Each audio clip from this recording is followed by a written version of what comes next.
इसरो ने शनिवार को देश के पहले सूर्य मिशन आदित्य L1 को प्रक्षेपित किया।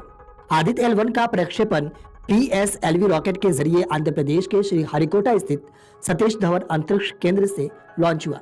इसरो के आदित्य L1 अंतरिक्ष यान को कवर करने वाला पेलोड पृथ्वी के वायुमंडल से बाहर निकलते ही अलग हुआ।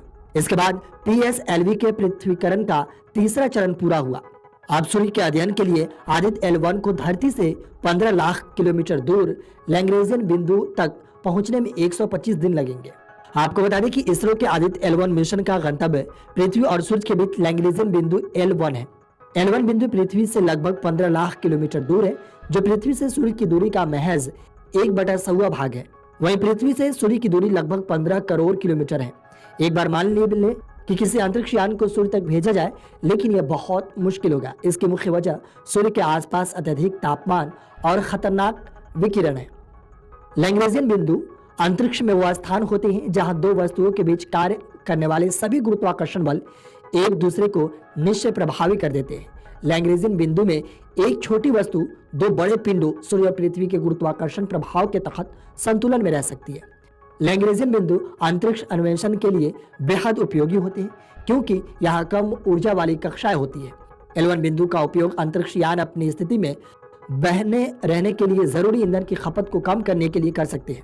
इसके साथ ही इस बिंदु से अंतरिक्ष के कुछ क्षेत्रों को बिना किसी बाधा के देखा जा सकता है। यह एक अंतरिक्ष यान को लगातार सूर्य का निरीक्षण करने की अनुमति देता है। बता दें कि सूर्य के पास तक पहुंचना अभी भी एक वैज्ञानिक चुनौती है। हालांकि नासा ने सूर्य की सतह से करीब 61,15,507 किलोमीटर की दूरी पर उड़ान भरने के लिए साल 2018 में पार्कर सोलर प्रोब मिशन भेजा था। नासा दावा करता है कि मिशन ने सूर्य के वायुमंडल के सबसे बाहरी हिस्से में पहली बार उड़ान भरी। इस दौरान पार्कर सोलर प्रोब ने कोरोना के बारे में वैज्ञानिकों की समझ को बदलने और पवन की उत्पत्ति और विकास के बारे में ज्ञान का विस्तार करने के लिए CO2 माप और इमेजिंग का उपयोग किया था। किसी भी अंतरिक्ष मिशन में अनिवार्य रूप से दो भाग होते हैं, पहला रॉकेट या कैरियर और दूसरा अंतरिक्ष यान, जो उपग्रह या कोई अन्य पेलोड हो सकता है। रॉकेट का काम अंतरिक्ष यान को अंतरिक्ष में ले जाने तक ही सीमित है। अधिकतर मिशन में रॉकेट अपना काम पूरा करने के बाद नष्ट हो जाते हैं। कभी कभी इनके टुकड़े धरती पर भी गिरते हैं। जुलाई मध्य में ऑस्ट्रेलिया के समुद्र तट पर भारतीय रॉकेट का मलबा मिला था। वीडियो